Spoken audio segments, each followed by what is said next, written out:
সোনালি সূর্য উঠেছে আকাশে, আলোতে ভরেছে বাংলাদেশ। স্বর্ণ কিশোরী, সূর্য কিশোর, স্বর্ণ কিশোরী, আমরা স্বর্ণ কিশোরী। সূর্য কিশোর, আমরা সূর্য কিশোর। দিন বদলে আমরা বাল্য বিবাহ রোধ করি, কৈশোর বান্ধব বাংলাদেশ করি। প্রিয় দর্শক, আমরা এখন দাঁড়িয়ে আছি চ্যানেল আই চেতনা চত্বরের সামনে। স্বর্ণ কিশোরী নেটওয়ার্ক ফাউন্ডেশন এবং মহিলা ও শিশু বিষয়ক মন্ত্রণালয়ের যৌথ উদ্যোগে নির্মিত হচ্ছে দিন বদলে আমরা অনুষ্ঠানটি। চলো বন্ধুরা, তোমাদের এখন নিয়ে যাই ট্রেনিং সেশনে।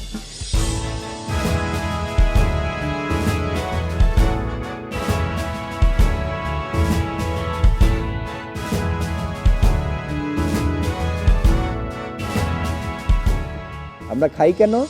বেঁচে থাকার জন্য। বেঁচে থাকি কেন? কাজ করার জন্যে, তাই না? আমি বই পড়বো, আমি ফুটবল খেলবো, সবই তো করতে হবে আমাদের। তাহলে এইটার জন্য আমার শক্তির যোগান দেয় কে? আমাদের খাবার দাবার। এইটাকেই বলি আমরা পুষ্টি। আমরা যে জন্মাই তখন তো খুব ছোট থাকি। 18 বছর পর্যন্ত আমাদের শরীরের জন্যে পুষ্টি উপাদান প্রয়োজন হয়।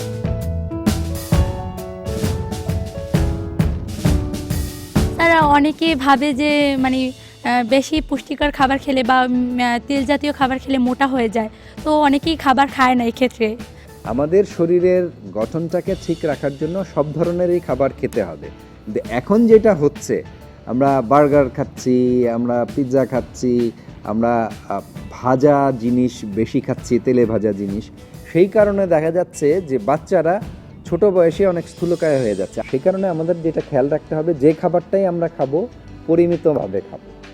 সব ধরনের যে খাদ্য উপাদানগুলো আছে, এই 6 ধরনের খাদ্য উপাদানগুলোই যেন তোমার সারা দিনকার খাবারের মধ্যে থাকে।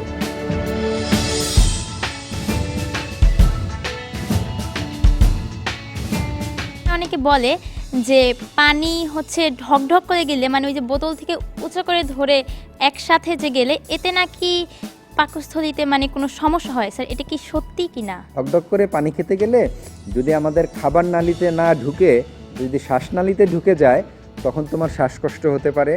তোমার ফুসফুসে পানিটা ঢুকে গেলে তোমার কষ্ট হতে পারে। সেই কারণে এটা বলা হয়ে থাকে যে সেভাবে কেউ না। দর্শক, ঋতুরাজ বসন্ত কড়া নাড়ছে প্রকৃতির দ্বারে। আর কিছুদিন পরেই আসছে বাঙালির রঙের উৎসব পহেলা ফাল্গুন। তাই পহেলা ফাল্গুনের শুভেচ্ছা জানিয়ে শুরু করছি আজকের অনুষ্ঠান। স্বর্ণ কিশোরী নেটওয়ার্ক ফাউন্ডেশন এবং মহিলা ও শিশু বিষয়ক মন্ত্রণালয়ের যৌথ আয়োজনে 493টি উপজেলার কিশোর কিশোরীদের নিয়ে আমাদের এই আয়োজন দিন বদলে আমরা। আজ আমার সাথে আছে বরিশাল জেলার 10টি উপজেলা। আমরা প্রথমে পরিচিত হয়ে নেব তাদের সাথে। প্রথমে আছে বরগুনা সদর উপজেলা, আছে বেতাগী উপজেলা, পাথরঘাটা উপজেলা, তালতলী উপজেলা, আগৈলঝড়া উপজেলা, বানারীপাড়া উপজেলা, বরিশাল সদর উপজেলা, গৌরনদী উপজেলা, পীরগঞ্জ উপজেলা এবং মুলাদী উপজেলা। বন্ধুরা, তোমরা দেখতে পাচ্ছ আমাদের আজকের অনুষ্ঠানের মাননীয় অতিথিবৃন্দ ইতিমধ্যে আমাদের মাঝে এসে উপস্থিত হয়েছেন। আমাদের মাঝে আছেন স্বর্ণ কিশোর নেটওয়ার্ক ফাউন্ডেশনের চেয়ারম্যান এবং সিইও ফারজানা ব্রাউনিয়া, আছেন রফিকুল ইসলাম, পরিচালক স্বর্ণ কিশোর নেটওয়ার্ক ফাউন্ডেশন, এবং আরও আছেন তৃপ্তি চৌধুরী, নিউট্রিশনিস্ট, BSMMU। প্রথমে বক্তব্য রাখবেন ফারজানা ব্রাউনিয়া, চেয়ারম্যান ও সিইও স্বর্ণ কিশোর নেটওয়ার্ক ফাউন্ডেশন। কেমন আছো সবাই তোমরা? চ্যানেল আই প্রেমিসেসে প্রথম এসেছো কে কে? প্রায় সবাই, তাই না? চ্যানেল আই চেনে না কে কে? আচ্ছা, তাহলে সবাই চেনো চ্যানেল আই। আবার সবাই জানো যে চ্যানেল আই প্রথম একটি কাজ করেছে পুরো পৃথিবীতে, আর তা হচ্ছে যে কিশোর কিশোরীদেরকে নিয়ে একটি নেটওয়ার্ক করছে। এ কথাটা আমার না, এই কথাটি বলেছেন কৈলাস সত্যার্থী, এবং তিনি একজন নোবেল পিস প্রাইজ উইনার। তিনি বলেছে বাংলাদেশ থেকে, চ্যানেল আই থেকে এটি শিখতে পারে যে একটি চ্যানেল কিশোর কিশোরীদের জন্য এত বড় একটা কল্পনা করতে পারে, যেখানে একজন কিশোর একজন কিশোরীর স্বাস্থ্য, শিক্ষা সব কিছু ইনক্লুডেড। আজ থেকে তোমাদের একটা সংগ্রাম শুরু হতে যাচ্ছে, আর সেই সংগ্রামটি হচ্ছে অন্যের জন্যে বাঁচা। আর এই কারণে শুধু আমি একা ভালো থাকলেই হবে না, আমি সহ আমাদের আশেপাশের সব মানুষকে ভালো রাখতে হবে। বাল্যবিবাহ মুক্ত করবে, নিউট্রিশন যাতে প্রতিটা কিশোরী পায় সেই তথ্যগুলো আজকে আমাদের মাঝে নিউট্রিশনিস্ট আছেন, একজন সমাজবিজ্ঞানী আছেন, তারা কথা বলবেন, তোমরা সে কথাগুলো শুনবে এবং সেই তথ্যগুলো নিজেদের মাঝে ছড়িয়ে দেবে। এখানে সামনে যারা বসে আছেন আমাদের সম্মানিত শিক্ষক মণ্ডলী, আপনাদেরকে ধন্যবাদ দিয়ে ছোট করব না, কারণ এটাই তো আপনাদের দায়িত্ব, আপনাদের হাতেই তো দেশটা গড়ে উঠবে। ফেব্রুয়ারি মাস, তাই না, ভাষার মাস। এই মাসে এসে আমাদের একটু বেশি করে মনে পড়ে যে এই বাংলা ভাষা না থাকলে, এই বাংলাদেশ না থাকলে আমরা কেউ কিচ্ছু না। তাহলে এই যে আমাদের জাতিসত্ত্বা, এই যে আমরা বাঙালি, এই যে বাংলায় কথা বলছি, তুমি বুঝতে পারছো, একটা টেলিভিশন আছে আমাদের, সব আছে আমাদের, এটা সম্ভব হয়েছে যাদের জন্য, তাদের প্রতি শ্রদ্ধা নিবেদন করছি। ভাষা শহীদদের কথা বলছি। সামনেই হচ্ছে বসন্ত আসছে, আর জীবনের বসন্ত কোনটা? বাবা, সবাই উত্তর জানে। আচ্ছা, তো তোমরা জীবনের বসন্তে আছো, সুতরাং সেই বসন্ত অনেক সুন্দর হোক, সেই প্রত্যাশা আমি আমার বক্তব্য শেষ করছি। বন্ধুরা, আমাদের আজকের অনুষ্ঠানের বিষয় হলো পুষ্টি। সেই পুষ্টি সম্পর্কে তোমাদের আরও বিস্তারিত জানাতে এবার বক্তব্য রাখবেন তৃপ্তি চৌধুরী, নিউট্রিশনিস্ট, BSMMU। বয়ঃসন্ধিক্ষণ 13 থেকে 19 বছরের মধ্যে মানব জীবনের সর্বোচ্চ বর্ধনটাই এই সময়টা হয়। এর জন্য তোমরা এখন যেমন পড়াশোনাতে ভালো লাগবে, ভালো করতে হবে আনন্দ নিয়ে, তেমনি তোমাদের শরীরের দিকে যত্নও নিতে হবে। এই জন্য তোমাদের এখন কিন্তু খুব সুষম খাবার, যেটাকে ব্যালেন্স ডায়েটও তোমরা চিনো, তোমরা যদি ব্যালেন্স ডায়েটটা বা সুষম খাবার না খাও, তোমরা অ্যানিমিক হবা, রক্তশূন্যতা হবে, গ্রোথ হবে না, তোমাদের গঠন ঠিক মতো হবে না, আরও নানান রকম অসুস্থতা নিয়ে বড় হবা। তাহলে ব্যালেন্স ডায়েট কীরকম?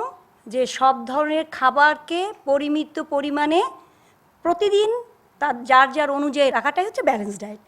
খুব অল্প খরচেও কিন্তু আমরা সুষম খাবার খেতে পারি, একটু মাছ খেতে পারি, বাদামেও কিন্তু অনেক প্রোটিন, কচু শাক খেলে আমাদের অনেক ক্যালসিয়াম এর চাহিদাটা মিটবে।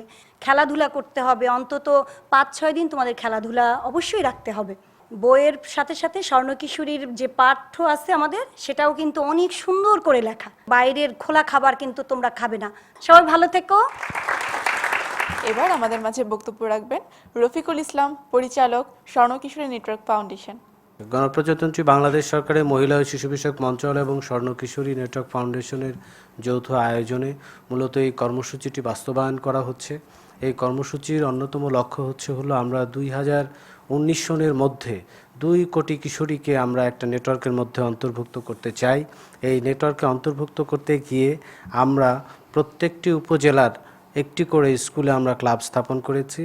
সেই ক্লাবের সদস্য সংখ্যা হচ্ছে 30 জন। প্রত্যেকটি শ্রেণী থেকে 6 জন করে আমরা চাচ্ছি, যে তাহলে 5টি ক্লাসে কজন হবে? 30 জন হবে। আমরা তোমাদেরকে একটি ম্যানুয়াল দিয়ে দেব, প্রিন্টেড ম্যানুয়াল, যে ম্যানুয়ালের মধ্যে তোমরা জানতে পারবে যে কিভাবে ক্লাবটি গঠন করবে এবং কিভাবে সেই ক্লাবটি পরিচালনা করতে হবে। বাল্যবিবাহ, তারপরে পুষ্টি, তারপর ব্যক্তিগত পরিচ্ছন্নতা বা ইত্যাকার বিষয়গুলোকে সহজেই অ্যাড্রেস করা সম্ভব হয়।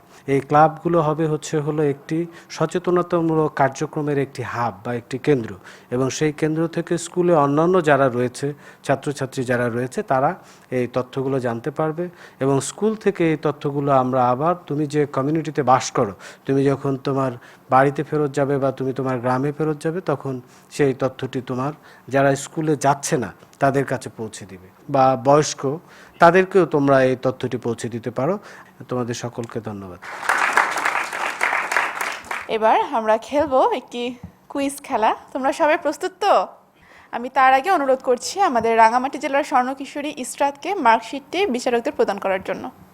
আমি তোমাদের প্রথমে প্রশ্নটি বলবো, 4টি অপশন বলবো, যে উপজেলা সঠিক উত্তরটি জানো সে হাত তুলে উত্তর দেবে। তৃপ্তি চৌধুরীকে অনুরোধ করব সঠিক উত্তরটি তাদের জানিয়ে দেওয়ার জন্য। আমি চলে যাচ্ছি আমার প্রথম প্রশ্নে। কি কি কারণে কৈশোর বা বয়ঃসন্ধিকাল প্রভাবিত হয়? অপশন 1 বংশগত কারণ, অপশন 2 হরমোন ও পরিবেশ, অপশন 3 খাদ্য ও পুষ্টি, অপশন 4 ক খ গ 3টি। ক খ গ 3টি। আপা, উত্তরটি কি সঠিক হয়েছে? ঠিক আছে, অভিনন্দন তোমাদের। তোমরা চলে এসো এদিকে।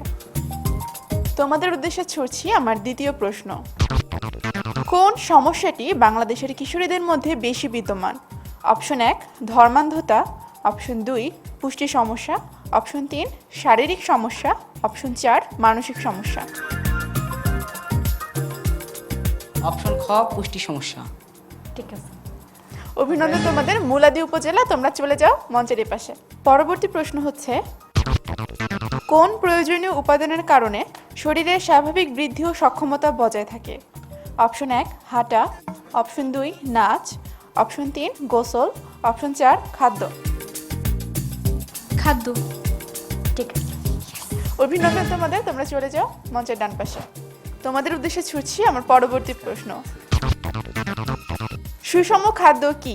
অপশন 1 যে খাদ্য কম খরচে খাওয়া যায়, অপশন 2 যে খাদ্যের মধ্যে প্রয়োজনীয় সকল উপাদান বিদ্যমান, অপশন 3 যে খাদ্য বেশি খরচে খাওয়া যায়, অপশন 4 মুখরোচক খাদ্য। বরগুনা সদর, যে খাদ্যে সকল পুষ্টি উপাদান বিদ্যমান। ঠিক আছে। একদম সঠিক উত্তর, তোমরা চলে যাও আমাদের মঞ্চের ডান পাশে। পরবর্তী প্রশ্ন, খাবারের রুচি বাড়াতে কি করতে হবে? অপশন 1 এক খাবার সবসময় খেতে হবে, অপশন 2 মাঝে মাঝে ভিন্ন খাবার খেতে হবে, অপশন 3 সবসময় ভিন্ন খাবার খেতে হবে, অপশন 4 কোনোটি নয়। সঠিক উত্তর খ, মানে মাঝে মাঝে ভিন্ন খাবার খেতে হবে। খাবারে বৈচিত্র্য আনতে হবে। হ্যাঁ ঠিক আছে। তোমাদের উত্তরটি সঠিক হয়েছে, অভিনন্দন তোমাদের। আমি এখন চলে যাব উপস্থিত বক্তৃতায়। বন্ধুরা তোমরা প্রস্তুত উপস্থিত বক্তৃতার জন্য? একটি উপজেলা 2 মিনিট করে সময় পাবে।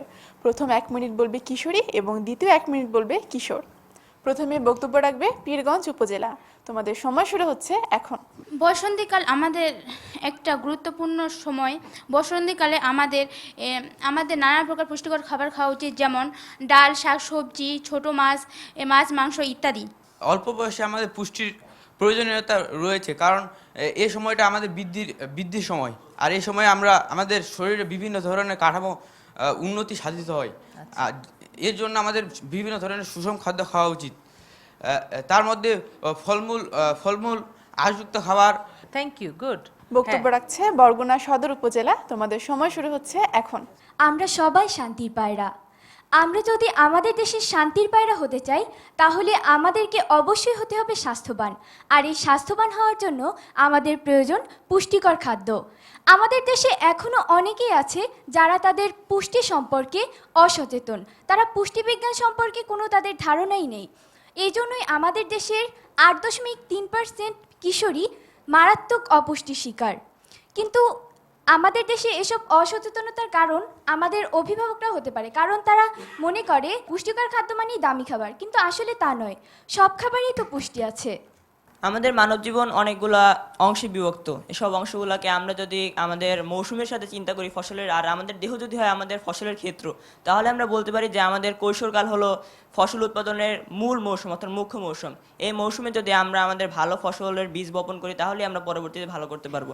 অর্থাৎ আমাদের কৈশোরকে সাজাতে হবে সুন্দর করে, যাতে আমরা পরবর্তী জীবনে ভালো করতে পারি। আর এই কৈশোরকে সাজানোর জন্য দরকার আমাদের পুষ্টি। আমরা খাদ্য খাই, আমাদের দেহের ক্ষয়পূরণ হয়, আমাদের রোগ প্রতিরোধ ক্ষমতা বাড়ে ইত্যাদি। যে আমাদের খাদ্যের ফলে যেসব আমাদের আউটকাম, অর্থাৎ ফলাফলগুলো আসে, এগুলো হলো মূলত পুষ্টি। বেশি দামের খাবার হলেই যে তাতে বেশি পুষ্টি থাকবে এমন কোনো কথা নেই। ধন্যবাদ বরগুনা সদর উপজেলাকে।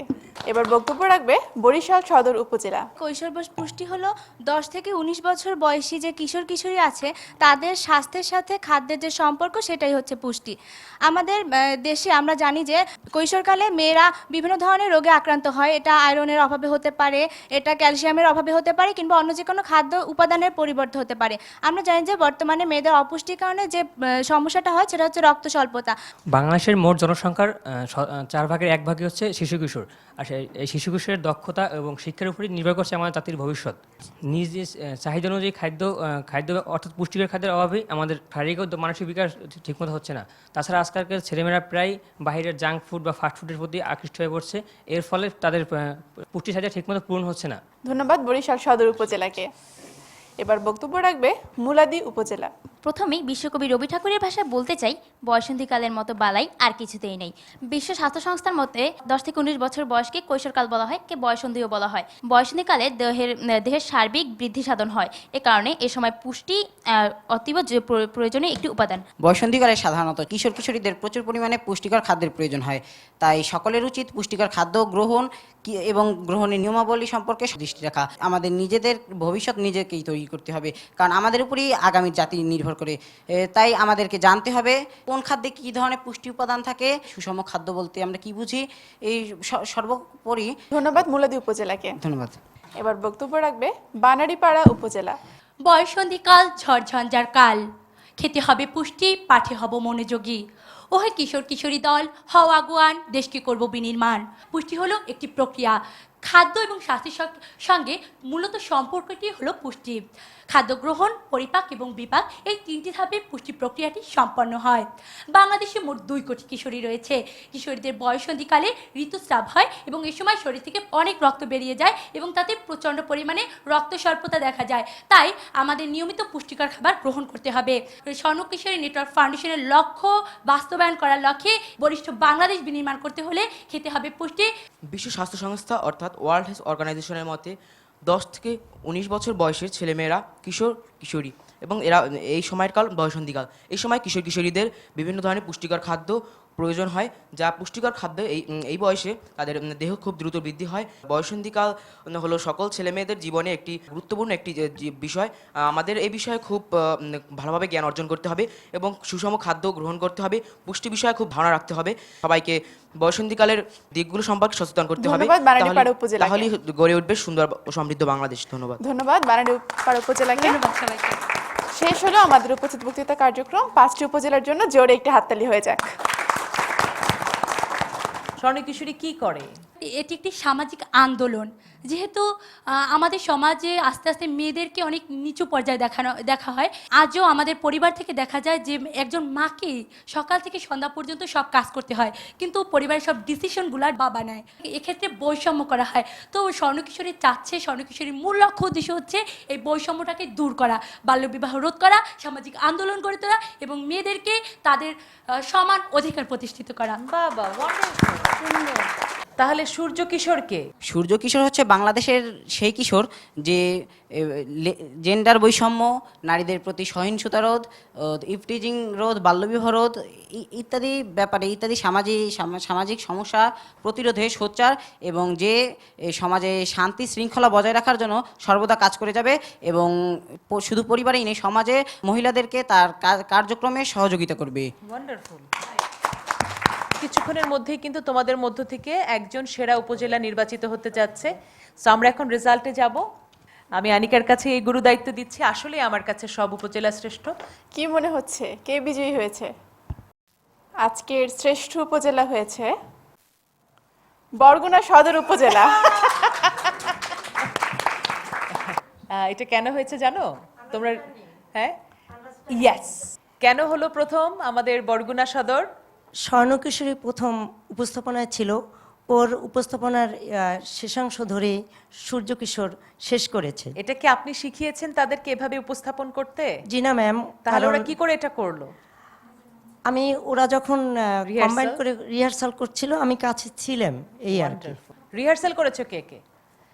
Very good. কিন্তু রিহার্সালের বেশিরভাগ সময় দেখা গেছে, যেটা বললেন ম্যাম, যে লেজটা ধরে টেনে বাকিরা নিয়ে যায় নাই। রিলে রেসের মতো একজন যদি দেয় যেখানে শেষ করে অন্যজনকে ওখান থেকে টান। তাছাড়া স্বর্ণকিশোরের উপস্থাপনা বা ওর কণ্ঠস্বরটা সুন্দর ছিল।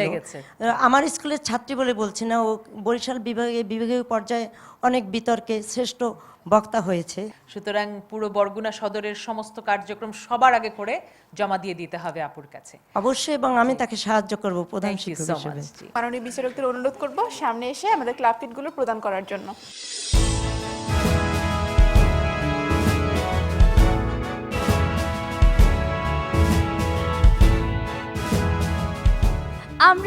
আমাদেরকে যখন জিজ্ঞাসা করা হয়েছিল, আমরা বলছিলাম বানারীপাড়া, আর সেইটাই আমরা ভাবতে পারিনি যে আমরা হব।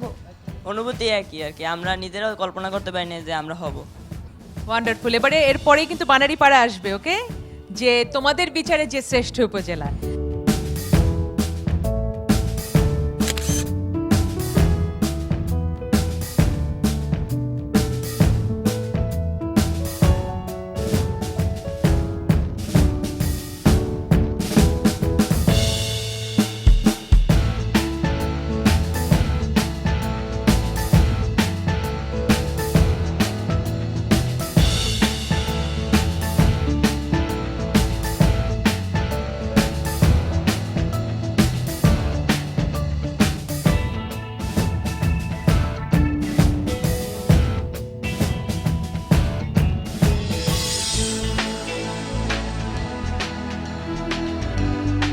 বন্ধুরা, শেষ হচ্ছে আমাদের আজকের পর্ব। আজকের মতো বিদায় নিচ্ছি, দেখা হবে আবার আগামী সপ্তাহে। সে পর্যন্ত তোমরা সবাই ভালো থেকো, সুস্থ থেকো, ভালো রেখো সমাজ ও দেশটাকে। বিদায়। সোনালি আশাতে বেঁধেছি এই বুক, সুস্বাস্থ্যে উজ্জ্বল বাংলাদেশ।